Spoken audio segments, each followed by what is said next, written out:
Hello जी, नमस्कार। स्वागत है आप सभी का मेरे स्मार्ट बायोलॉजी क्लासेस में।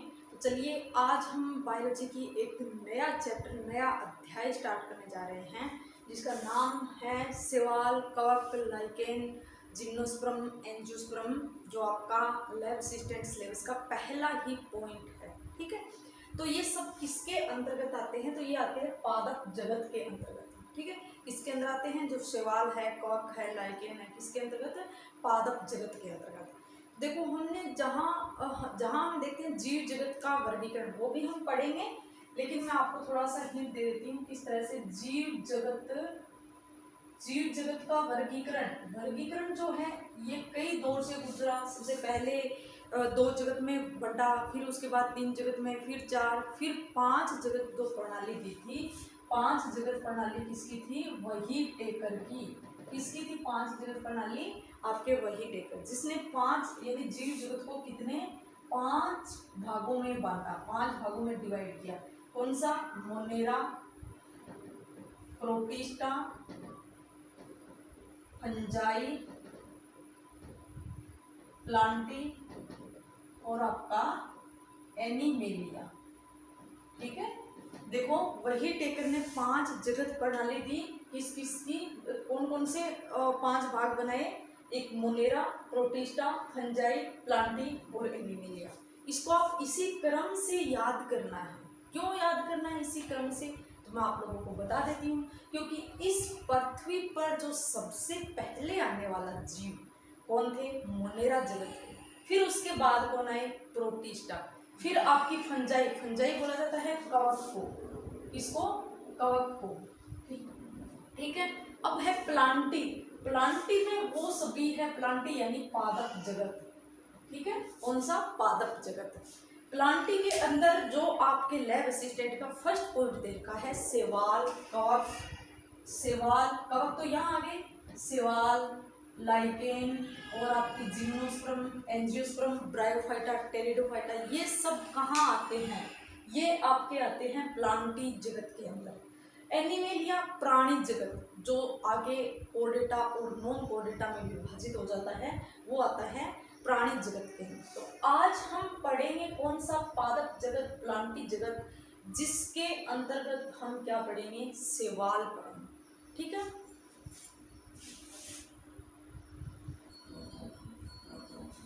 चलिए हम देखते हैं पादप जगत। यानी पादप जगत कह दो, वनस्पति जगत कह दो, एक ही बात है। ठीक है, पादप जगत या वनस्पति जगत या वनस्पति जगत के जनक किसे माना जाता है? ये पूछ लिया जाता है कई बार, बहुत बार पूछा भी जा चुका है कि वनस्पति विज्ञान का जनक कौन है? वनस्पति विज्ञान यानी जो वनस्पतियों पर अध्ययन किया जाता है वो कौन सी विज्ञान? वनस्पति विज्ञान। और उसका जनक कौन है? थियोफ्रेस्टस। कौन है? थियोफ्रेस्टस, जिन्होंने क्या है 500 पादपों पर क्या किया था? अध्ययन किया था, 500 पादप जातियों पे, और जिनका वर्गीकरण भी किया था इन्होंने। कौन सी पुस्तक के अंदर? Historia plantarum. ये पुस्तक भी इम्पोर्टेंट है, ये भी पूछी जाती है। कौन सी है? Historia plantarum. इन्होंने क्या तीन भागों में पादपों को बांटा था। कौन कौन से? वृक्ष, झाड़ी और आपकी शाख। यानी इन्होंने क्या बाहरी रूपरेखा, पादपों के बाहरी रूपरेखा के आधार पर देख के इन्होंने क्या पादपों का वर्गीकरण किया था। कौन कौन से भागों में? वृक्ष, झाड़ी और शाख। वृक्ष यानी जो बड़े बड़े पेड़ पौधे हैं, ठीक है ना, बड़े बड़े पेड़ हैं, उनको वृक्ष के अंदर रखा। झाड़ी जो मीडियम साइज के, ना बिल्कुल छोटे न बहुत बड़े, मीडियम साइज के, उन्होंने कहा झाड़ी के अंदर रखा। शाक जो छोटे, ज़्यादातर है जो औषधियों में काम आते हैं, औषधि जब बनाते हैं ना, जो छोटे पादप है उनको शाक के अंदर रखे जाते हैं। ठीक है, तो इस तरह से इन्होंने तीन भागों में बांटा। इन्होंने सिर्फ बाहरी रूपरेखा को ही देख के बांटा था, इसलिए इसका जो वर्गीकरण है वो क्या है, सामने नहीं आया। और बाकी जो फिर उसके बाद जो एक आइकलर नामक वैज्ञानिक है, कौन क्या नाम है? आइकलर। आइकलर ने क्या है फिर इस पादप जगत को दो भागों में बांट दिया। दो भागों में बांट दिया। कौन कौन से? एक क्रिप्टोगैमस और एक आपका फिनेरोगैमस। यहाँ से भी पूछे जाते हैं कि जो फिनेरोगैमस के अंतर्गत कौन कौन से आते हैं, या क्रिप्टोगैमस के अंदर किस किस को रखा गया है। ठीक है ना। तो याद रखना, पादप जगत के आइगलर नामक वैज्ञानिक ने कितने भागों में, 2 भागों में बांटा, एक क्रिप्टोगैमस और एक आपका फिनेरोगैमस। ठीक है, क्रिप्टोगैमस वो पादप आते हैं जो क्या है, बीज रहित होते हैं, क्या है, जिसके अंदर बीज नहीं पाए जाते हैं। ठीक है, फिनेरोगैमस के अंदर आता है जिम्नोस्पर्म और एंजियोस्पर्म, जिम्नोस्पर्म और एंजियोस्पर्म।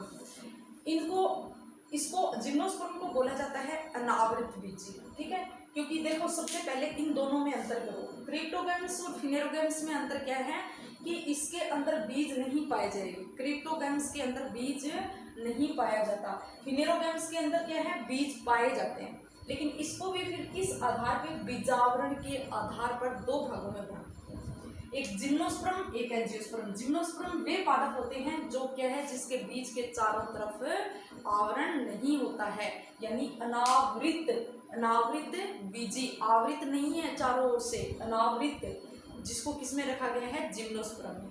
ठीक है, आवृत बीजी एंजियोस्पर्म कि जिसके चारों तरफ क्या है, बीजावरण हो।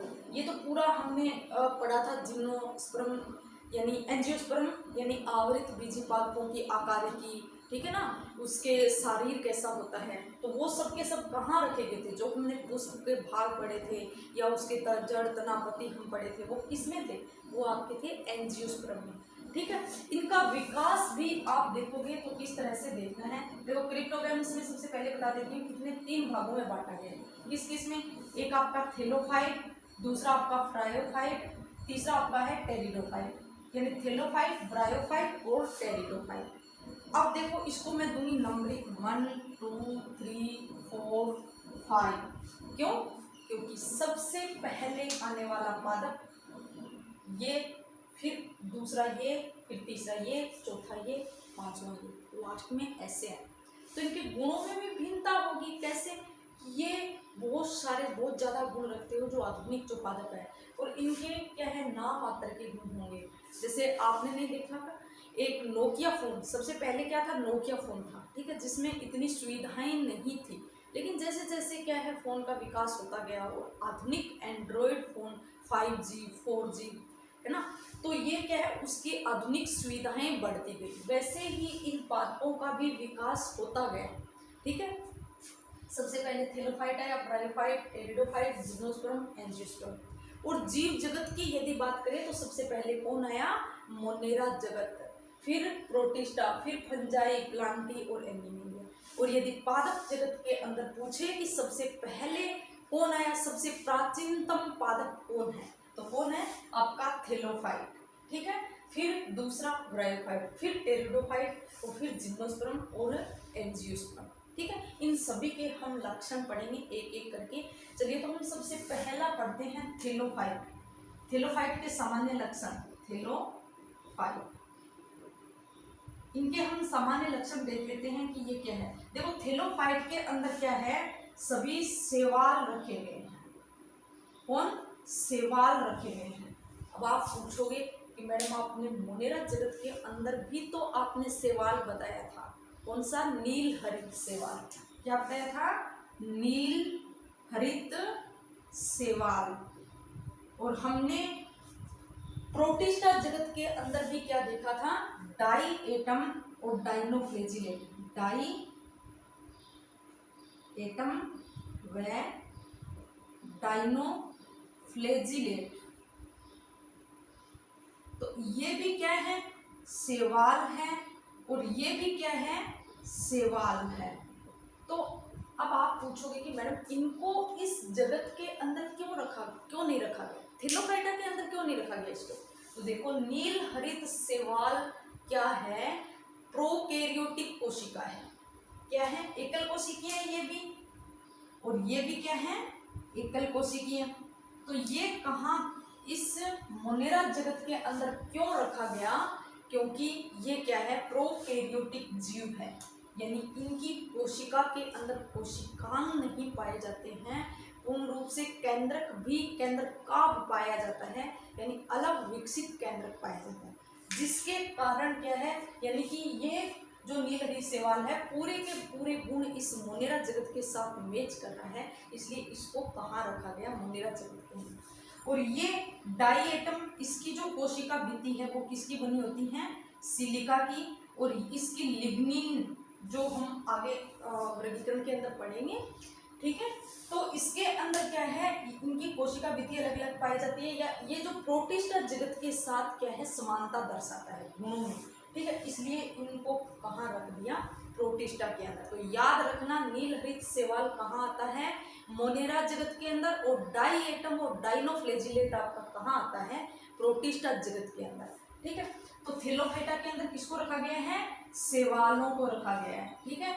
ये क्या है, प्राचीनतम पादप है। याद रखना इंपॉर्टेंट है कि सबसे प्राचीनतम पादप कौन है, आपका थैलोफाइटा, ठीक है। थैलोफाइटा के जो सदस्य हैं वो प्राचीनतम पादप माने जाते हैं। और यदि सबसे पहले प्रकाश संश्लेषण की क्रिया की, यदि मैं कहूँ कि सबसे पहले प्रकाश संश्लेषण की क्रिया करके भोजन बनाने वाला पादप कौन है, या जो भोजन बनाने वाला शैवाल कह सकते हैं, तो कौन है, तो आपका मोनेरा जगत के अंदर जो रखा गया है कौन, नील हरित शैवाल, ठीक है, ये है। और वैसे तो नील हरित शैवाल ही सबसे पहले ये पृथ्वी पे आए थे, और इन्होंने क्या किया कि ये सबसे पहले आने वाले जो प्रकाश संश्लेषण की क्रिया करके भोजन का निर्माण करने वाले, ठीक है, कौन, नील हरित शैवाल, या प्रकाश संश्लेषण की क्रिया के द्वारा। ऐसे भी पूछ लिया जाता है कि ऑक्सीजन मुक्त करने वाले पादप कौन, नील हरित शैवाल। ये पॉइंट इंपॉर्टेंट है, आप अपनी कॉपी के अंदर नोट कर लीजिए जैसे जैसे मैं बोल रही हूँ, या वीडियो को पॉज करके लिख लीजिए। तो अब हम देखते हैं कि जो शैवाल है, शैवालों का अध्ययन क्या कहलाता है, क्या कहलाता है, फाइकोलॉजी। याद रखना, शैवालों का अध्ययन, यानी कि शैवालों का अध्ययन जिस शाखा के अंदर किया जाता है जिसको क्या कहते हैं, फाइकोलॉजी कहते हैं, ठीक है। शैवाल शब्द सबसे पहले किसने दिया, तो लिनियस के द्वारा दिया गया। किसके द्वारा, लिनियस, जो कैरोलस लिनियस, जिन्होंने क्या द्विजगत प्रणाली दी थी, ठीक है, पादपों की द्विजगत प्रणाली। फाइकोलॉजी के जनक, फाइकोलॉजी के जनक किसे माना जाता है, फ्रीस को माना जाता है, ठीक है। किसको माना जाता है, फ्रीस को माना जाता है। भारतीय फाइकोलॉजी के जनक कौन है, आयंगर, कौन है, आयंगर। यहाँ से भी क्वेश्चन बन सकते हैं क्योंकि आपके सवाल पे पूरा टॉपिक दिया हुआ है, तो आप ये भी थोड़ा ध्यान में रख लेना कि फाइकोलॉजी के जनक तो फ्रीस हैं, और भारतीय फाइकोलॉजी के जनक कौन है, आयंगर। ये आधा न और ग, आयंगर, ठीक है। देखो थैलोफाइटा का अध्ययन, थैलोफाइटा का अध्ययन क्या कहलाता है, जैसे हमने क्या देखा, शैवालों का अध्ययन क्या कहलाता है, फाइकोलॉजी, ठीक है। थैलोफाइटा का अध्ययन क्या कहलाता है, थैलोलॉजी। क्या, थैलोफाइटा शब्द का क्या अर्थ है, तो देखो थैलो यानी थैला से बना हुआ है, या थैलोलॉजी में बोल रही, थैला लेके थैले का अध्ययन किया, थैले में इन्होंने थैला का ही अध्ययन किया है, यानी कि थैला ये किससे लिया गया है, थैला से, यानी जिसको थैलस भी बोला जाता है, और ये इंग्लिश वर्ड है। फाइट यानी फाइट बोलते हैं प्लांट को, प्लांट यानी पादप, कि जो थैलस नुमा पादप है उनका जो अध्ययन किया जाता है, या उनको कहाँ रखा गया है, थैलोफाइटा के अंदर, ठीक है। तो देखिए थैला यानी थैलस, इसका मैं मीनिंग बता देती हूँ। जैसे कि हम क्या पढ़ रहे हैं, पादप पढ़ रहे हैं, ठीक है, हम क्या पढ़ रहे हैं, पादप पढ़ रहे हैं। ये क्या है, तना, और ये इसकी क्या है, जड़ें, ठीक है। ये क्या है, तना, और ये इस पे क्या निकली, शाखा, और ये इसके अंदर क्या निकली, परण, ठीक है। तो एक पादप है, पादप के अंदर क्या पाया जा रहा है, तना पाया जा रहा है, ठीक है, और क्या पाए जा रहे हैं, परण पाई जा रही है, ठीक है, और जड़ पाई जा रही है, शाखा पाई जा रही है, ठीक है, और क्या पाया जा रहा है, पुष्प। इस तरह से ये पादप क्या है, जड़, तना, शाखा, पर्ण में विभेदित है। लेकिन थैलोफाइटा के अंदर क्या है, ये है थैलोफाइटा, ये एक थैला है, थैला समझ लो, ये क्या है, एक थैला, तो क्या है, थैलोफाइटा। कि मैम आप पगला रहे हो क्या, बोलते हो कि पादप जगत पढ़ रहे हैं और एक पादप के अंदर थैला कहाँ से आ गए। अब मैं क्या करूँ भाई, ये है थैला, थैला है तो थैला है, ये थैला है कहने का अर्थ है कि इसके अंदर तना, जड़, पराण, पुष्प, कुछ भी नहीं पाए जाते, सिर्फ एक थैलेनुमा संरचना। क्या है? थैलेनुमा संरचना, जिसको हम क्या कहते हैं? थैलस। ये थैलेनुमा संरचना है जिसके अंदर क्या है? न जड़ है, न तना है, न पत्ती है, यानी अविभेदित है। वर्ड ध्यान में रखना, क्या बोल रही हूँ कि जड़ तना पर्ण में विभेदित नहीं है। ठीक है, एक थैलेनुमा संरचना है जो क्या है? थैलस बनाती है। इन्हीं पादपों को किसके अंदर रखा गया? थैलोफाइटा के अंदर, इसीलिए तो इसका नाम पड़ा थैलोफाइटा, यानी थैलस नुमा संरचना वाले पादप कहाँ आते हैं? थैलोफाइटा के अंदर। ठीक है, तो देखो अब आगे हम चलते हैं कि ये कहाँ पाए जाते हैं। तो देखो इसका स्थान है लवणीय जल में भी पाए जाते हैं और अलवणीय जल में भी पाए जाते हैं, यानी ये कहाँ? सभी जगहों पर। कहाँ पाए जाते हैं? सभी जगहों पर। देखो लवणीय जल होता है समुद्रीय जल, ठीक है, समुद्रीय जल को लवणीय जल कहते हैं क्योंकि उनमें लवण की मात्रा ज्यादा होती है। अलवणीय जल जो स्वच्छ जल होता है, ठीक है, वो अलवणीय जल कहलाता है। अब देखो इसका आकार तथा अमाप किस तरह का होता है। इसका आकार और अमाप में भिन्नता पाई जाती है, यानी अलग अलग आकार और अमाप के पाए जाते हैं। तो सबसे पहले हम देखते हैं कि ये एकल कोशिकीय हो सकते हैं। क्या हो सकते हैं? एकल कोशिकीय। एकल कोशिकीय के रूप में याद रखना इंपॉर्टेंट है। कौन कौन? क्लेमाइडोमोनास। क्लेमाइडोमोनास की संरचना कैसी होगी? इस तरह से होगी क्लेमाइडोमोनास की, गोलाकार, और इसके दो क्या होगी? कसाबिका। ठीक है, बाकी इसके अंदर कोशिका, द्रव्य और केंद्र। ठीक है, तो ये क्या है? ये है क्लेमाइडोमोनास।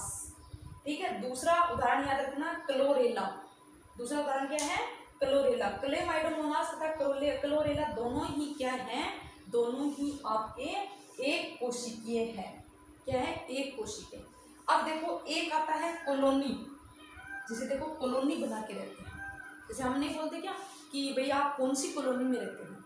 कोई कहेंगे मधुबन कॉलोनी में रहता हूँ, या गांधीनगर में रहता हूँ, या सुहास नगर में रहता हूँ, या 5 नंबर सेक्टर में रहता हूँ। ठीक है ना, अलग अलग क्या होती है? कॉलोनी। वैसे ही इन शैवालों के अंदर भी क्या है? कॉलोनी, जिसका एग्जाम्पल है वोल्वॉक्स।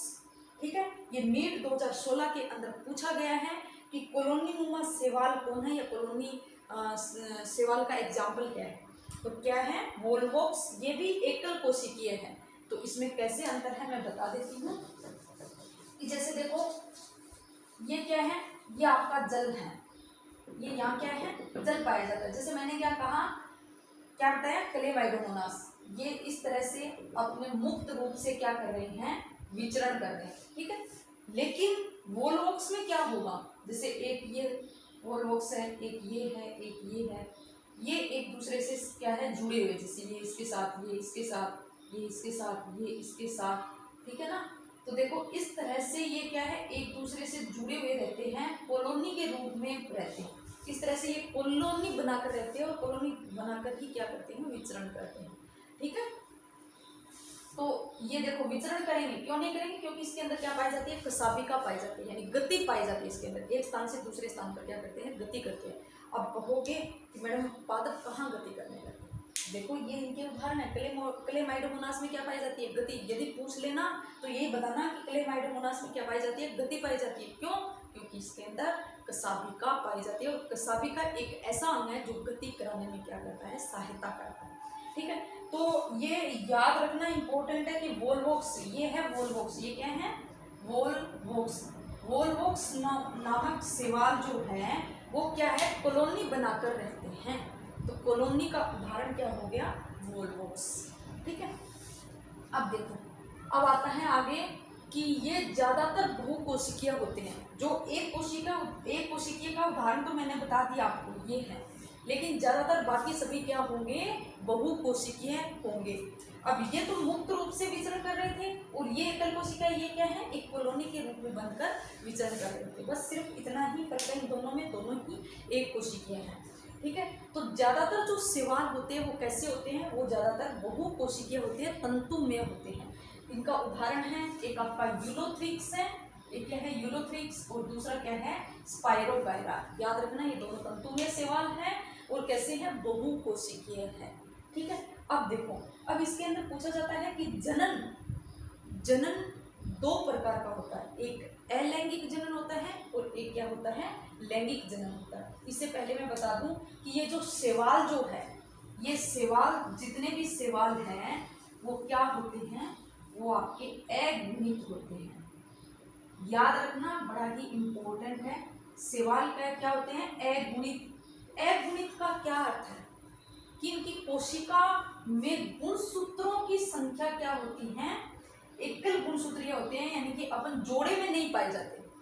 जैसे अपन में क्या बोलते हैं कि 23 जोड़े में 46 गुणसूत्र पाए जाते हैं, तो हम कैसे द्विगुणित हैं, ठीक है। लेकिन इसके अंदर क्या है, एकल गुणित होते हैं, अगुणित होते हैं, जिसके अंदर जोड़ा नहीं होता है, तो वो क्या है, और ये आता है आपका युग्मकोद्भिद।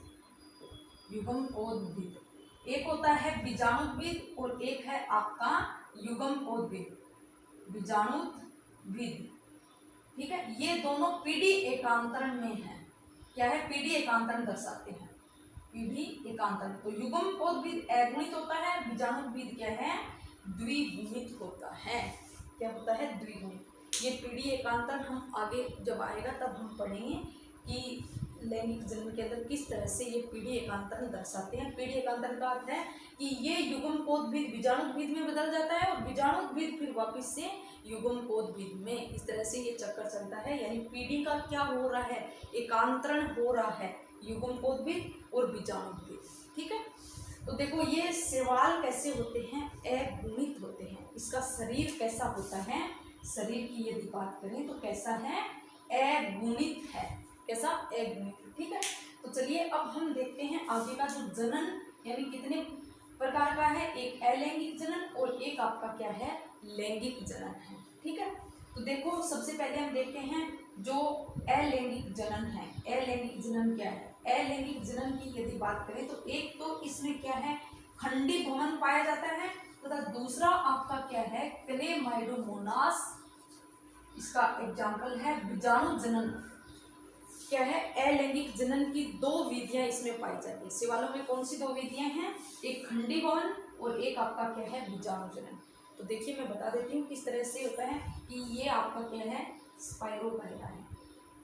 ये आपका क्या है, स्पाइरोगायरा है। ये क्या है, बहुकोशिकीय है। ये क्या है, बहुत सारी कोशिका है। ये स्पाइरोगायरा क्या हो गया, दो खंडों में बंट गया। क्या बंट गया, दो खंडों में बंट गया। क्या हो गया, दो खंडों में बंट गया। अब ये जो दो खंडों में बंटा, इन दोनों से क्या हो गए, नए पादप पैदा हो गए।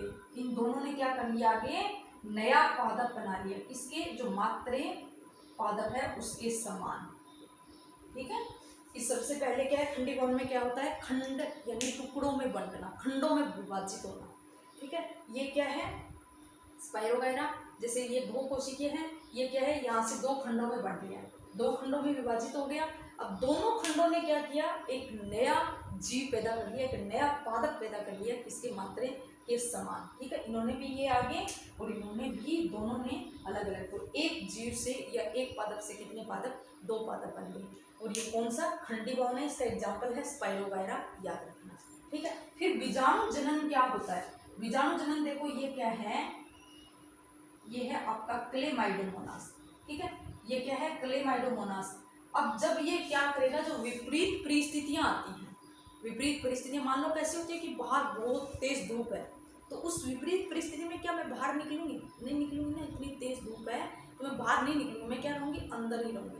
तो वो क्या होती है, विपरीत परिस्थितियां होती है, वो क्या है, मजबूर करती है कुछ करने के लिए। जैसे अपन बाहर नहीं जा सकते, या बाहर बहुत तेज बारिश हो रही है, बहुत तेज आंधी तूफान आ रहे हैं, वो क्या है, प्रतिकूल परिस्थितियां होती हैं, तो हम क्या है, बाहर नहीं जाते हैं, तो फिर क्या है, अंदर ही रहते हैं, या कुछ कार्य करने के लिए डेली जाते हैं, लेकिन उस दिन हम नहीं जाते हैं।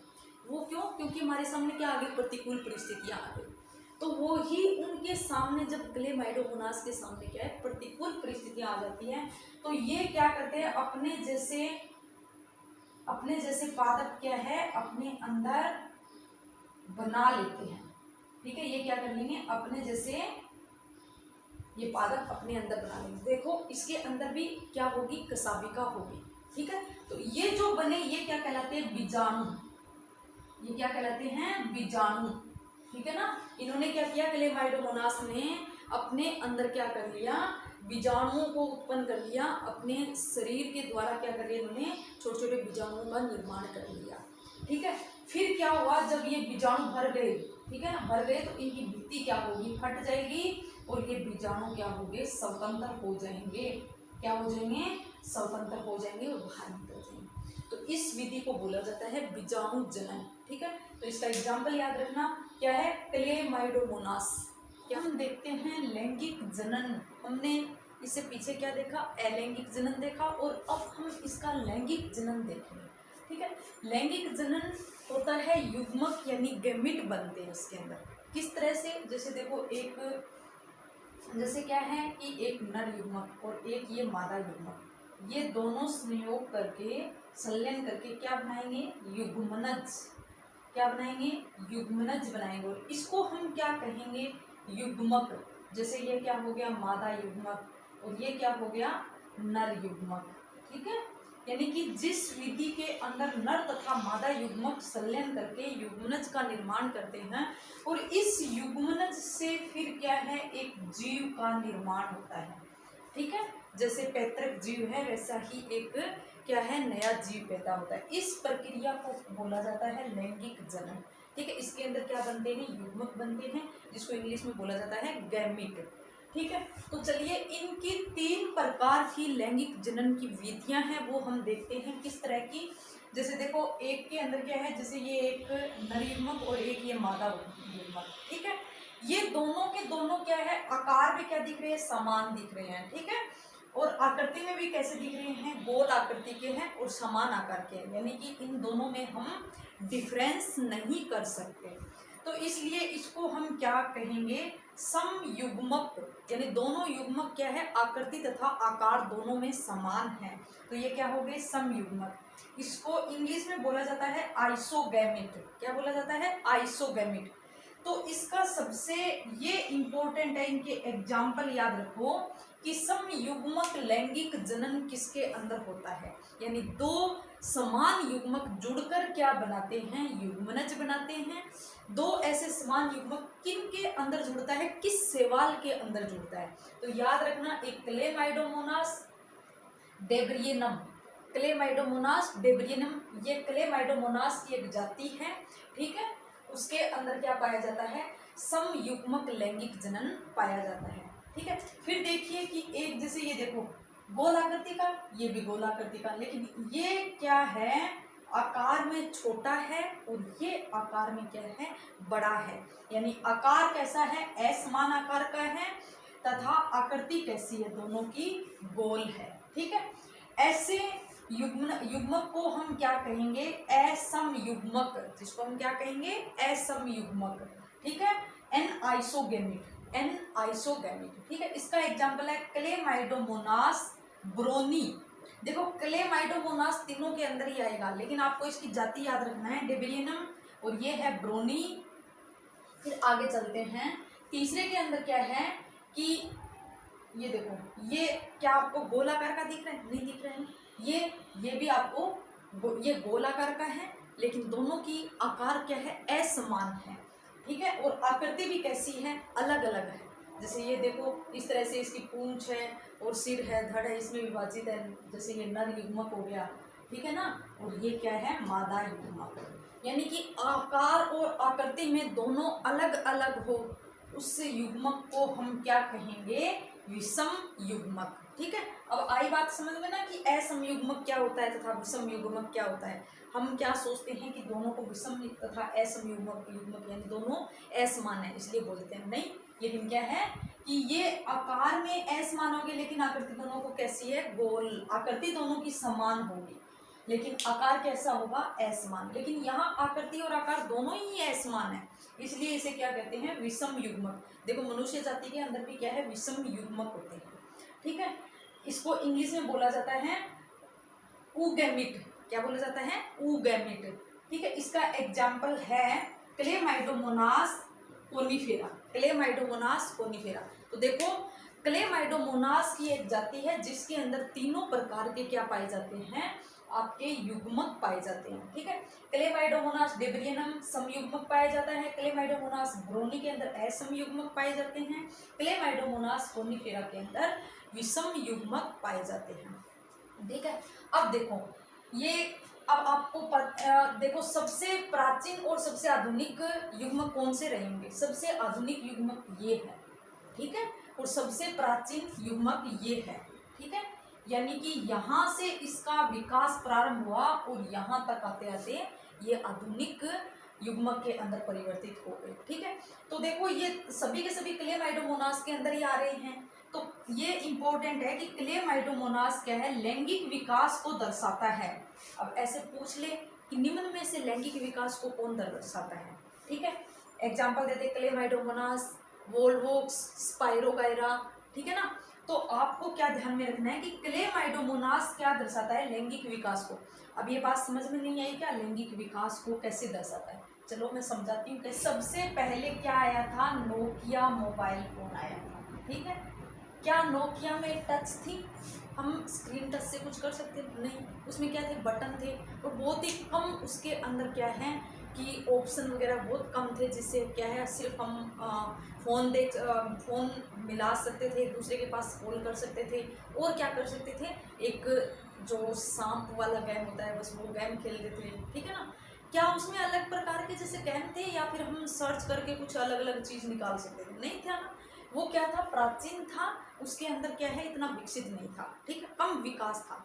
देखो फिर जैसे जैसे जमाना बढ़ता गया और क्या आ गया, जैसे यहाँ सैमसंग का आ गया मोबाइल फोन। ठीक है, क्या आ गया, सैमसंग का आ गया। तो देखो इससे इसका विकास क्या है, थोड़ा उच्च बढ़ा, यानी कि विकास कैसे बढ़ा कि थोड़े उसके अंदर ज़्यादा कंटेंट जोड़ दिए गए। ठीक है, फिर क्या है, अब देखो, अब जैसे ओप्पो का है, एप्पल का है, ठीक है ना, तो इसके अंदर क्या है, 5G नेट चलता है, और भी इसके अंदर बहुत सारे, मतलब आधुनिक के अंदर देखें तो ये बहुत ही स्मार्टफोन आ गया है। ठीक है, देखो एक इस फोन और एक इस, निरंतर क्या बढ़ा है, इसका विकास हुआ है ना। हम नहीं कह सकते कि ये एक क्या है, फोन का विकास हुआ है।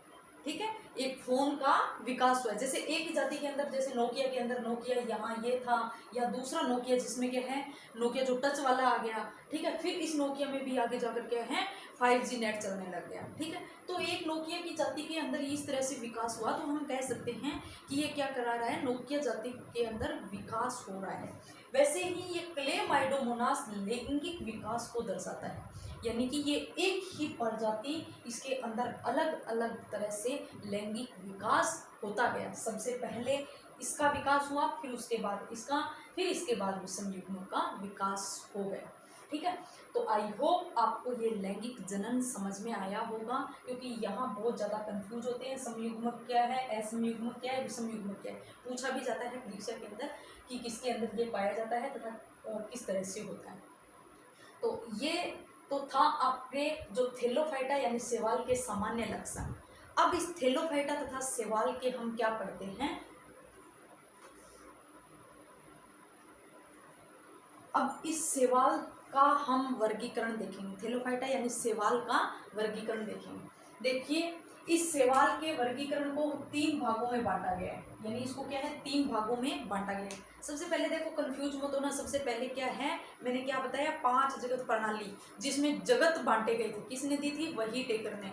मोनेरा, प्रोटिस्टा, फंजाई, आपकी एक ये शैवाल, मोनेरा, प्रोटिस्टा, फंजाई, आपकी animalia, Monera, protista, fungi, animalia, और आपका क्या है प्लांटी। ठीक है, प्लांटी और एनिमेलिया ये किसने दी थी, वही टेकर ने। ठीक है, फिर हम पढ़ रहे हैं वनस्पति जगत यानी प्लांटी जगत। अब प्लांटी जगत को सबसे पहले किसने बांटा था, आपका थियोफ्रेस्टस था, यानी जिन्होंने क्या 3 भागों में बांटा था, आपका वृक्ष, झाड़ी और शाक।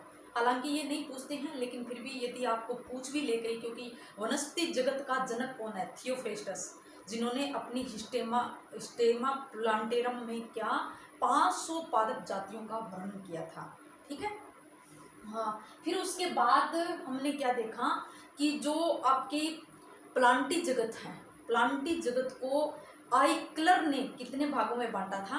आपके 2 फेनेरोगेमस और एक आपका क्या था? क्रिप्टोगेमस। क्रिप्टोगेमस में क्या था? थेलोफाइटा, ब्रायोफाइटा, टेरिडोफाइटा, तथा फेनेरोगेमस के अंदर क्या था?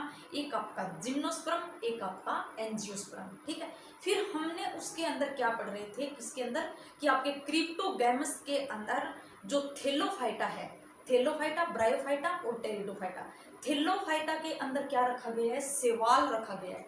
अब उन सेवालों का हम आगे वर्गीकरण देख रहे हैं। कैसे? देखो, ये 3 भागों में वर्गीकृत है। किसके आधार पे पूछे तो याद रखना, ये किसके आधार पे? वर्णकों के आधार पे।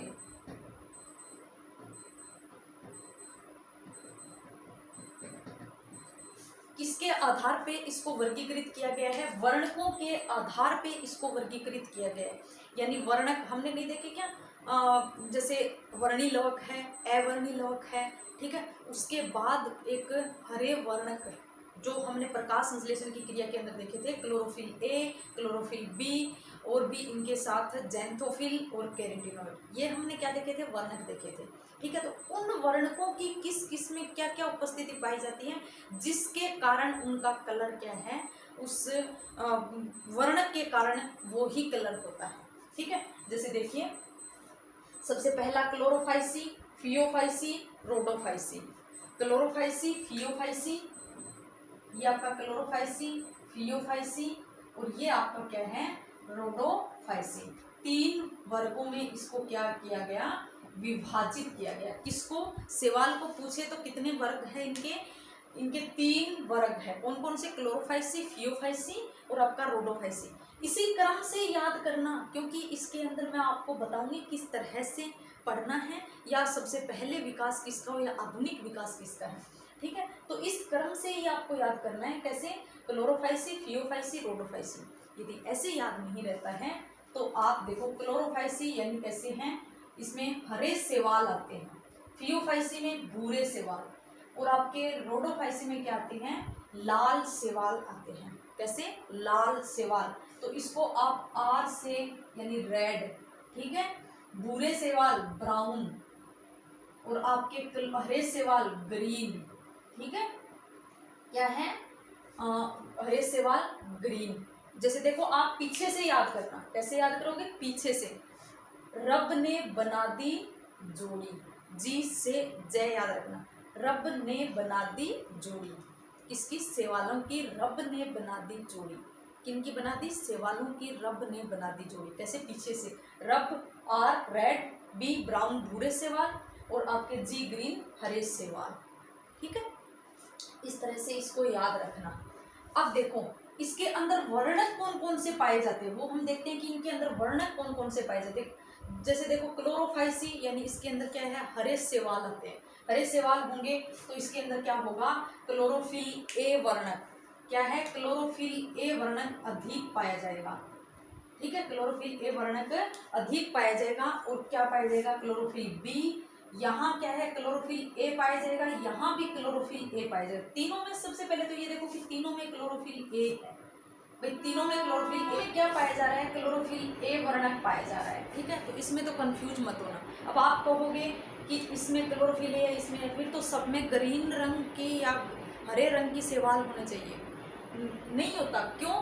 क्योंकि इसमें सबसे अधिक पाया जाता है क्लोरोफिल, बाकी में कम है। बाकी दूसरे वर्णक ज़्यादा है, ज़्यादा मात्रा में, जिसके कारण वो उस कलर के दिखाई दे रहे हैं। कहते हैं कि इस दूसरे में क्या है? क्लोरोफिल ए, क्लोरोफिल सी और आपका फ्यूकोजैंथिन। क्लोरोफिल ए, क्लोरोफिल डी और फाइकोइरिथ्रिन। ठीक है, देखो कैसे याद करना है। सबसे पहले तो मैं क्लोरोफिल वाले बता देती हूँ कैसे याद करना है।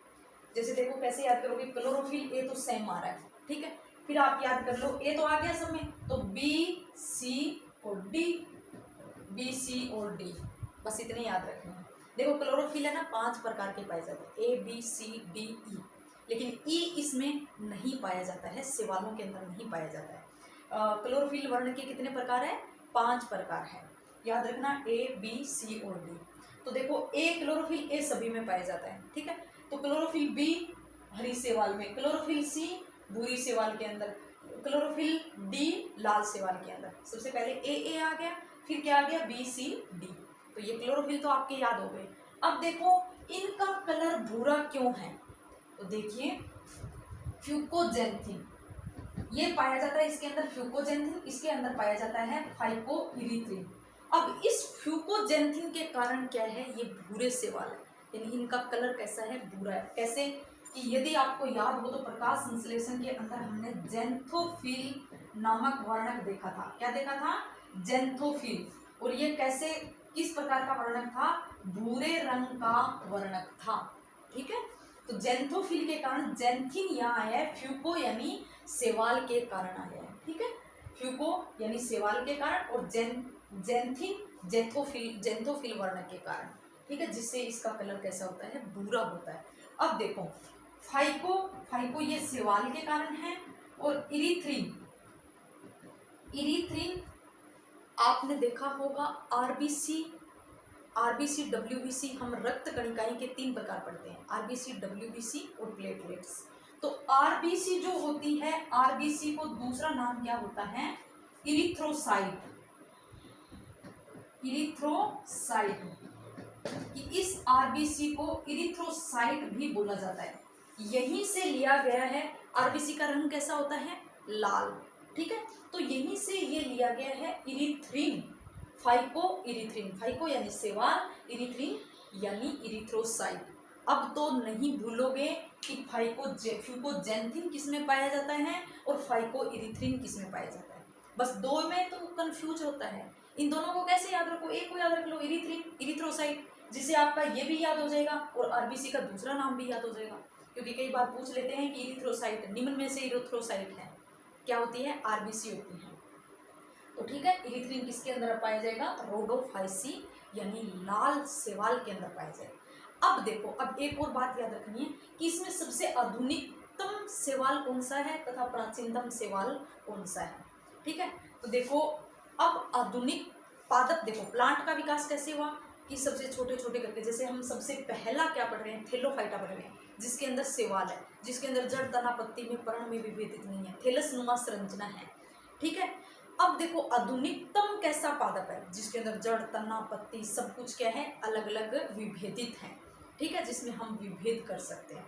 तो देखो अब इन जो पादप है, जो प्लांट है, इनका कलर कैसा है, सबका ग्रीन कलर है। ठीक है, सबका कैसा कलर है, ग्रीन कलर है। तो ग्रीन कलर यानी क्लोरोफिल वर्णक क्या पाया जाता है, अधिकतम पाया जाता है, क्लोरोफिल ए वर्णक अधिकतम पाया जाता है। तो देखो आधुनिकतम सेवाल कौन सा होगा, क्लोरोफिल ए वर्णक किसमें पाया जाता है, हरे सेवालों में। तो याद रखना कि जो क्लोरोफाइसी यानी हरे सेवाल है, ये आधुनिकतम है। क्या है, सबसे आधुनिकतम। सबसे प्राचीनतम सेवाल पूछे तो कौन सा है, रोडोफाइसी। कौन सा है, रोडोफाइसी। उल्टा याद करना, ठीक है ना, जैसे उल्टा कैसे याद किया था, रब ने बना दी जोड़ी, वैसे ही ये क्या है, सबसे पहले बनने वाले, फिर बाद में, और फिर इसके बाद बनने वाले। ठीक है, तो ये है इसके सेवालों का वर्गीकरण। अब हम इनको एक एक करके पढ़ते हैं, इनके सामान्य लक्षण, थोड़े थोड़े लक्षण हैं वो हम देखते हैं। सबसे पहले हम देखते हैं क्लोरोफाइसी। क्लोरोफाइसी के सामान्य लक्षण। ठीक है, तो क्लोरोफाइसी कैसी है, हरी सेवाल है। इनके सामान्य लक्षण, ये हमने देखा कि ये क्या है, सबसे आधुनिकतम सेवाल है। ये मैंने बता दिया, हरे हैं, यानी ऐसे अंदाज लगा लो कि पेड़ पौधे अभी कैसे दिखाई दे रहे हैं, प्लांटी अभी कैसे दिखाई दे रहे हैं, पादप कैसे दिखाई दे रहे हैं, हरे रंग के। तो अभी इसके अंदर हरे रंग कौन सा है, ये क्लोरोफाइसी। तो आधुनिक जो पादप है किससे मैच कर रहा है, इस क्लोरोफाइसी। तो ये सबसे आधुनिकतम सेवाल है, प्राचीनतम आपका रोडोफाइसी। ठीक है, अब देखिए सबसे आधुनिकतम क्या हो गया, आपका क्लोरोफाइसी सेवाल। इनकी कोशिका भित्ति 2 स्तर की बनी होती है। जैसे कैसे कि देखो ये एक क्या है, कोशिका झिल्ली, ये कोशिका है, इसके अंदर की ये क्या हो गई, कोशिका झिल्ली, ये केंद्रक, बाकी कोशिकांग। ठीक है, अब देखो इसके बाहर ये क्या है, कोशिका भित्ति। और कोशिका भित्ति कैसी होती है, मृत होती है हमेशा। याद रखना कि यदि इन कोशिका के अंदर जीव द्रव्य तथा केंद्रक और कोशिका झिल्ली हटा दी जाए ना, तो ये कोशिका जीवित नहीं कहलाएगी, ये मृत कोशिका कहलाएगी। ये हम कोशिका वाले चैप्टर में देखेंगे कि मृत कोशिका कौन सी होती है, जीवित कोशिका कौन सी होती है। ठीक है, अब देखिए ये कोशिका भित्ति, ये क्लियर हो गई। और ये क्या है, दूसरा स्तर, यानी इन क्लोरोफाइसी हरे शैवाल की जो भित्ति है, कोशिका भित्ति, वो दो स्तरों में विभाजित होती है। कौन कौन से? एक बाह्य स्तर, जैसे ये क्या है, इसका बाह्य स्तर, और ये क्या है, आंतरिक स्तर। ठीक है, तो बाह्य स्तर जो है ना पेक्टोज का बना होता है, और अंतः स्तर किसका बना होता है, सेल्यूलोज का बना होता है। याद रखना, भूलना मत, ये बाह्य स्तर किसका है, पेक्टोज का बना है, और ये है सेल्यूलोज का। दोनों ही कार्बोहाइड्रेट है, थोड़ा इसकी स्ट्रक्चर में अंतर होता है इसलिए इसका नाम अलग है, बाकी दोनों क्या है, कार्बोहाइड्रेट है। ठीक है, अब देखते हैं इसकी माप और आकार। इसकी माप और आकार मैंने 3 तरह के अंतर लेके बताया है, हालांकि मैंने इनके सामान्य थैलोफाइटा के जो सामान्य लक्षण थे वहीं भी बता दिया, लेकिन फिर से ये, क्योंकि ये सभी के सभी क्या है, क्लोरोफाइसी है, हम क्लोरोफाइसी का पढ़ रहे हैं, ना हम थियोफाइसी पढ़ रहे हैं, ना रोडोफाइसी, हम क्या पढ़ रहे हैं, क्लोरोफाइसी। तो देखो, क्लोरोफाइसी में एकल कोशिकीय शैवाल कौन सी है, और एकल कोशिकीय मुक्त कौन सी है, तथा एकल कोशिकीय जो कॉलोनी के रूप में पाई जाती है वो कौन सी है, और बहु कोशिकीय कौन सी है।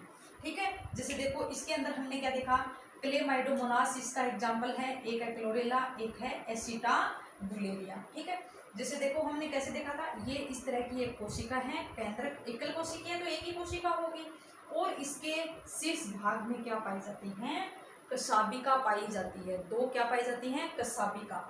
ठीक है, समान आकार की दो कशाबिका होती है, कहाँ होती है, शीर्ष पर होती है। ठीक है, तो देखिए ये मुक्त रूप से विचरण करते हैं, यानी जल के अंदर मुक्त रूप से तैरते रहते हैं। और ये एकल कोशिकीय जो है मैंने बताया था, ये क्या है, जैसे ये एक वॉलवॉक्स हो गया, ये दूसरा, ये तीसरा, ये चौथा, और ये इस तरह से एक दूसरे से क्या रहते हैं, जुड़े रहते हैं, और क्या बनाते हैं, कॉलोनी बनाते हैं। ठीक है ना, जैसे घर नहीं होते क्या कॉलोनी के अंदर, इतने घर है और इतने घर की ये कॉलोनी है, वैसे ये कॉलोनी के रूप में इंपॉर्टेंट है, याद रखना, पूछ लिया जाता है कि एकल कोशिकीय कॉलोनी का उदाहरण, एकल कोशिकीय क्लोरोफाइसी जो कॉलोनी बनाकर रहते हैं वो उनका एग्जाम्पल क्या है, या वॉलवॉक्स, निम्न में से वॉलवॉक्स की आकार या माप होती है, पूछ ले तो कि मुक्त एकल कोशिकीय होते हैं, या फिर एकल कोशिकीय कॉलोनी के रूप में होते हैं, या बहु कोशिकीय होते हैं। तो याद रखना कैसे होते हैं, कॉलोनी के रूप में पाए जाते हैं, कॉलोनी बनाकर रहते हैं। ठीक है, इसका एग्जाम्पल क्लेमाइडोमोनास, क्लोरेला और एसिटाबुलेरिया। देखो यहाँ एसिटाबुलेरिया आ गया तो मैं बता देती हूँ, ये वही एसिटाबुलेरिया शैवाल है, हरी शैवाल, जिस पर क्या है, हेमरलिंग नामक वैज्ञानिक ने क्या किया था कि इसके इस शैवाल की कोशिका के केंद्रक के अंदर क्या खोजा था कि ये इन्होंने बताया, एक कथन दिया था, इन्होंने कहा कि ये जो केंद्रक है ये कोशिका का निर्देशक कहलाता है, कि कोशिका का क्या है, कोशिका का निर्देशक है। इन्होंने ये बात कही कि एक कोशिका के अंदर, जीवित कोशिका के अंदर केंद्रक जो पाया जाता है वो कोशिका का क्या कहलाता है, निर्देशक कहलाता है। निर्देशक का अर्थ कैसे, जैसे अपन मान के चले अपने पूरी बॉडी का निर्देशक कौन है, अपना माइंड, मस्तिष्क, वैसे ही एक कोशिका के अंदर क्या पाया जाता है, केंद्रक पाया जाता है, वो सभी क्रियाएं कौन करवाता है, केंद्रक करवाता है। तो इन्होंने ये बात हेमरलिंग ने की, हेमरलिंग ने बताया, और किस शैवाल पर अध्ययन किया था, याद रखना, हरी शैवाल, जिसका एग्जाम्पल क्या है, एसिटाबुलेरिया। ठीक है, और ये कैसा है, एकल कोशिकीय, मुक्त रूप से पाया जाता है। ठीक है, फिर ये वॉलवॉक्स का हो गया। ज्यादातर जो शैवाल होते हैं ना, जो क्लोरोफाइसी या जो ज्यादातर शैवाल है वो कैसे होते हैं, बहुकोशिकीय होते हैं। वो कैसे होते हैं, बहुकोशिकीय होते हैं। ठीक है, अब इसके एग्जाम्पल है स्पाइरोगायरा और एक है यूलोथ्रिक्स। क्या है, एक स्पाइरोगायरा, एक यूलोथ्रिक्स। याद रखना कि कौन कौन से एग्जाम्पल है। ऐसे भी पूछ लेते हैं कि निम्न में से क्लोरोफाइसी का उदाहरण है, तो क्लोरोफाइसी का उदाहरण कितना हो गया, chlamydomonas, chlorella, acetabularia, volvox, spirogyra, ulothrix, कितने, 6 ये हो गए।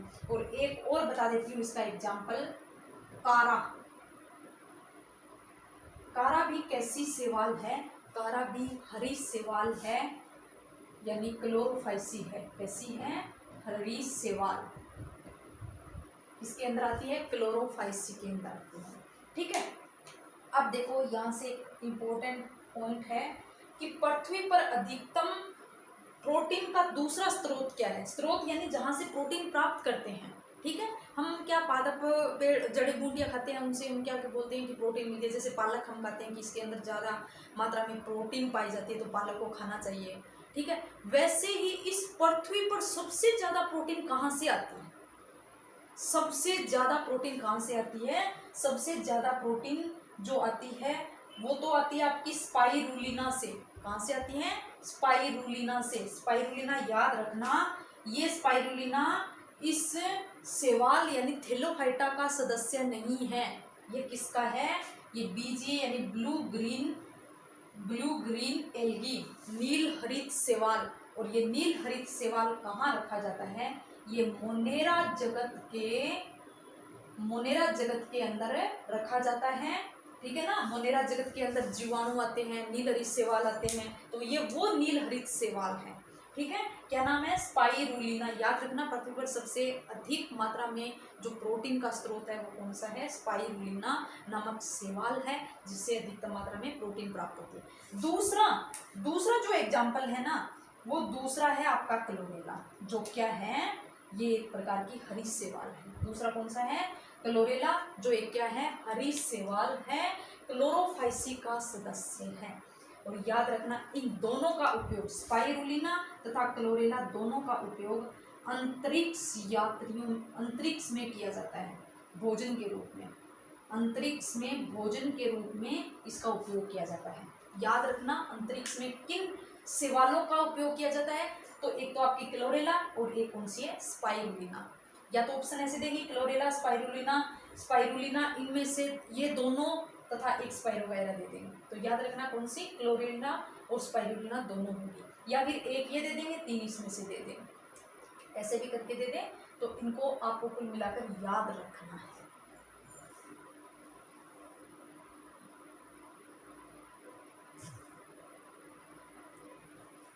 ठीक है, तो ये तो था आज का सबसे पहले वनस्पति जगत का वर्गीकरण। फिर उसके वनस्पति जगत के बाद में जो आपका शैवाल है, उन शैवालों का वर्गीकरण। याद रखना, मुख्य जवानी याद रखो। आप कैसे याद रखो? मेरे साथ साथ एक बार दोहरान करो। कैसे करोगे? ये थोड़ा सा टफ पड़ता है ये चैप्टर, लेकिन यदि आप साथ साथ इसको याद करते जाओगे ना, तो आसानी से ये टॉपिक क्लियर हो जाएंगे। कैसे? सबसे पहले हमने क्या देखा? वनस्पति जगत यानी प्लांटी जगत के अंदर देखा, इसका जनक कौन? थियोफ्रेस्टस, ठीक है। जिनके वर्गीकरण 3 भागों में बांटा गया, वृक्ष, शाक और आपकी झाड़ी, ठीक है। फिर उसके बाद जो वर्गीकरण आया वो किसने किया? आइक्लर ने किन भागों में बांटा? आपके 2 भागों में, एक क्रिप्टोगैमस, एक फिनेरोगैमस। क्रिप्टोगैमस में किसको रखा गया? Thallophyta, bryophyta, pteridophyta. और फिनेरोगैमस के अंदर किसको रखा गया? जिम्नोस्पर्म तथा एंजियोस्पर्म को, ठीक है।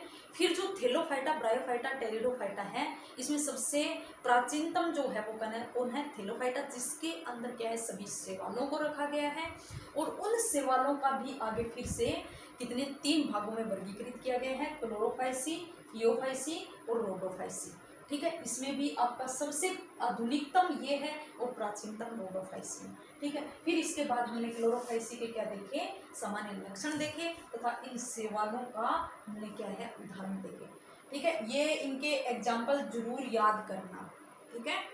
डायरेक्ट पूछ लिया जाता है कि क्लोरोफाइसी निम्न में से क्लोरोफाइसी का सदस्य है, ठीक है। ये दे देंगे और एक अलग दूसरा दे देंगे, ठीक है। तो आज के लिए इतना ही। और मैं कहूँगी कि आप बिल्कुल भी टेंशन मत लीजिए कि टाइम कम रहा है, कैसे करेंगे हम, कैसे सिलेबस को पूरा करेंगे। तो आप बिल्कुल भी टेंशन नहीं लेना है। मैंने बोला है कि मैं होस्ट के इस मई के महीने में ही मैं आपको सिलेबस करवाना चाहती हूँ, जिससे आपका जून महीने के अंदर क्या हो, जून महीने के स्टार्टिंग के 10-12 दिन आप रिवाइज कीजिए पूरा। फिर जो 10-12 दिन बचते हैं उसमें आप क्या है? सीरीज कीजिए। उसके मेरे को टाइम मिला तो मैं भी आपको सीरीज अपलोड करवा दूंगी, लेकिन कंफर्म नहीं कह सकती कि मैं आपकी सीरीज ट्यूशन सीरीज आपकी चालू करूँगी, क्योंकि टाइम पर बात रहती है कि टाइम कैसा मिलता है या स्कूल भी कब से ओपन हो, उसकी अलग बात है, ठीक है ना। तो आपको मैं थ्योरी तो जरूर करवाऊंगी। आप थ्योरी पढ़िए, आप ट्यूशनों पे ज़्यादा ध्यान मत दो।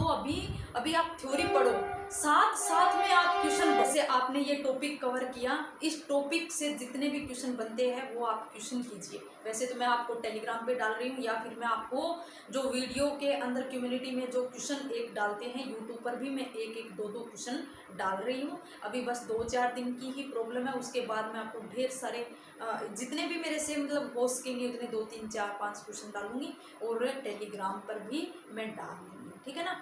तो आप इस तरह से आप माइंड फ्रेश रख के तैयारी कीजिए, बिल्कुल नहीं घबराना है कि इन दिनों में क्या करेंगे, बल्कि आप तो खुश होइए कि जल्दी पेपर हो रहा है, हम जल्दी जॉब में लग जाएंगे। इस तरह से खुश रहिए कि ये नहीं कि जल्दी पेपर हो गया तो हम क्या करेंगे, क्या होगा, ऐसे करने से क्या आपका पेपर आगे घिसक जाएगा, नहीं घिसकेगा ना। तो फिर आप क्यों फालतू में बेकार की टेंशन ले रहे हो। बिल्कुल नहीं घबराना है, आराम से जो आपका रूटीन चल रहा है, जैसे डेली आप क्लासें लगा रहे हो, डेली आप ये वीडियो देख रहे हो, वैसे आप वीडियो देखते रहो और उसके क्वेश्चन करते रहो। घबराओ मत कि ये करूं या वो करूं, ये करूं। मैंने एक दिन पहले भी बताया, अभी नहीं समझ में आया तो पीछे के जो लेक्चरर है जिसमें मैंने मोटिवेशन के 2-3 लेक्चर देखे, वहाँ जाके आप देख सकते हो। मैंने बताया कि किस तरह से आपको टाइम मैनेजमेंट करना है, कि सुबह के टाइम आपको क्या पढ़ना है, दोपहर में क्या पढ़ना है, शाम के टाइम क्या पढ़ना है। वो जो आपने रूटीन बनाया वही रूटीन बनने दो, आप चलने दो, आप उस रूटीन को बिगाड़ो मत उस रूटीन को। यदि आप उस रूटीन को बिगाड़ के 1-2 दिन आप ट्यूशन सीरीज ज़्यादा से ज़्यादा ऐसे करो कि अब तो मेरे को थ्योरी नहीं पढ़नी, अब तो मेरे को क्वेश्चन ही क्वेश्चन पढ़ने हैं, ठीक है। ऐसे करके आप एक दिन क्वेश्चन पढ़ोगे, फिर दिमाग में आएगा कि अरे अरे नहीं थ्योरी पढ़ेंगे, क्या पता क्वेश्चन इसमें से आए या नहीं आए। 2-4 दिन आप क्वेश्चन करोगे, उसके बाद फिर थ्योरी पकड़ोगे, फिर वापस क्वेश्चन पकड़ोगे, ठीक है ना। तो इस तरह से आप क्या है गोल मटोल हो जाओगे और दिमाग के अंदर कचरा भर जाएगा, यानी दिमाग में क्या है आपके जो मानसिक तौर पे हैं वो काम करना बंद कर देगा और आप यही सोचते रहोगे कि अब तो मेरा सिलेक्शन नहीं होगा और आपका कॉन्फिडेंस लेवल गिर जाएगा। इसीलिए मैं कहती हूँ कि आपका जो रूटीन बन रहा है, हालांकि आपने यदि कोर्स कंप्लीट कर लिया है तो कोई दिक्कत नहीं है, आप कोर्स कंप्लीट कर लिया, उसका साथ साथ में रिवाइज करो और साथ साथ में क्वेश्चन प्रैक्टिस करते रहो, साथ साथ में करो आप क्वेश्चन प्रैक्टिस। मैं नहीं कहती कि यदि आपने कोर्स कंप्लीट कर लिया है तो क्वेश्चन प्रैक्टिस मत करो, लेकिन जिन लोगों ने या जिन कैंडिडेट ने अभी कोर्स कंप्लीट नहीं किया है तो उसके बारे में तो मेरा कहना यही है, या मेरे लिए तो यही उचित रहता है कि आप थ्योरी पे ज़्यादा ध्यान देके और उससे रिलेटेड क्वेश्चन करो। जो आपने अभी तक थ्योरी नहीं पढ़ी है उसके क्वेश्चन करोगे तो आपके दिमाग में नहीं आएगा, और फिर वो क्वेश्चन जब नहीं आएगा तो आप सोचोगे कि तो मेरे को तो कुछ नहीं आता है, अब मैं क्या करूँ। और आप जो थ्योरी पढ़ रहे हो उसके क्वेश्चन, उसी थ्योरी के क्वेश्चन करोगे तो आपको अंदर से लगेगा कि हाँ मैं पढ़ रहा हूँ और मेरे इससे ये क्वेश्चन हल होते जा रहे हैं। देखो भाई मैंने तो ये मैंने मेरे मतलब जो ये इसकी प्रिपरेशन की ना, तो मैंने यही तरीका अपनाया था कि जैसे जो मैं थ्योरी पढ़ी उस थ्योरी से रिलेटेड ही क्वेश्चन देखती थी। हालांकि सच कहूँ तो मैंने जो क्वेश्चन सीरीज है वो लगाई ही नहीं, क्योंकि टाइम ही नहीं था ना। उस टाइम में क्या करती थी, तो मैंने क्वेश्चन सीरीज न लगाने की बजाय मैंने थ्योरी पे ज़्यादा ध्यान देके थ्योरी को ज़्यादा से ज़्यादा पढ़ा, कंसेप्ट उनके क्लियर किए, और फिर जो क्वेश्चन जो टाइम बचा उसमें मैंने क्वेश्चन प्रैक्टिस 2-4 दिन क्वेश्चन प्रैक्टिस थोड़ी ऐसे मेरे अंदर से खुद से क्वेश्चन बनाती थी। बाकी क्वेश्चन से प्रैक्टिस नहीं की मैंने, खुद से अंदर से जैसे जैसे मैं कंटेंट पढ़ती जाती वैसे वैसे ऐसे सोचती कि हाँ इससे क्या क्वेश्चन बन सकता है। जैसे मैं आप लोगों को पढ़ाती भी इस बेस पे हूँ कि इससे क्या क्या क्वेश्चन बनते हैं। जैसे मैंने कहा कि क्लोरोफाइसी में आपसे पूछ सकते हैं कि इसके एग्जाम्पल क्या है, ठीक है, 2-3 इसके दे देंगे, एक दूसरे का निम्न में से क्लोरोफाइसी के सदस्य क्या है। इस तरह से आप क्वेश्चन खुद बनाने की प्रैक्टिस करो, और यदि आपके पास टाइम है सुबह से लेकर शाम तक पूरे सब्जेक्ट पढ़ने के बाद भी यदि आपके पास टाइम बचता है तो आप ट्यूशन प्रैक्टिस कीजिए। अच्छी है, जब आपकी थ्योरी कंप्लीट है तो कीजिए, मैं नहीं कहती कि ये गलत है, आप ट्यूशन प्रैक्टिस करो, लेकिन जब आपकी थ्योरी कंप्लीट नहीं है तो उससे पहले आप थ्योरी कंप्लीट कीजिए, ठीक है। मेरा यही मानना है। हाँ ट्यूशन प्रैक्टिस कर सकते हो, किसके अंदर कर सकते हो, आप इंडिया और वर्ल्ड जीके के अंदर कर लो और ज़्यादा से ज़्यादा क्वेश्चन पढ़ो, और या फिर क्योंकि उसके अंदर क्या होता है कि जो क्वेश्चन परफेक्ट है वही आएंगे, उसके घुमा फिरा के देने वाले कौन से आएंगे। कि यदि आपसे ये पूछेंगे कि इस भारत की पूरी लंबाई कितनी है, या भारत की कंडीशन क्या है, या भारत के राज्य कौन कौन से राज्य हैं, या कितने राज्य हैं, तो इसमें तो घुमा के देने वाली क्या है। लेकिन इसमें इन प्रश्नों में जैसे अपने साइंस सब्जेक्ट में क्या होता है कि कहीं से भी घुमा के दे सकते हैं। जैसे इसमें कहीं से भी पूछ ले, ये पूछ ले कि सबसे आधुनिकतम सवाल कौन सा है, या फिर ऐसे पूछ ले कि इस सवाल हरी सवाल के अंदर किस वर्ण के कारण हरा रंग होता है, किसके कारण कि इसमें अधिकतम क्लोरोफिल ए वर्णक पाया जाता है, ठीक है ना। तो यदि आपने इतने से ही के अंदर आपने कंटेंट बिल्कुल क्लियर कर लिए तो इसमें आपके कम से कम 20-30 क्वेश्चन बन जाएंगे, 20-30 क्या उससे भी ज़्यादा बन जाएंगे। तो देखो एक कंटेंट यदि आपने ये ज़्यादा ये इतना टॉपिक यदि देखो ना तो 15 मिनट का काम है, 15 मिनट में ये टॉपिक हो रहा है, लेकिन आप 50 क्वेश्चन 15 मिनट तक नहीं पढ़ सकते। और तो और यदि आपने नहीं पढ़ा तो आपका दिमाग भी खराब हो जाएगा। तो सबसे पहले आप उससे रिलेटेड थ्योरी देखो, उसके बाद आप क्वेश्चन प्रैक्टिस करो, ठीक है। ओके, टेक केयर, पढ़ते रहिए और अपने पढ़ाई पे पूरा फोकस रखिए।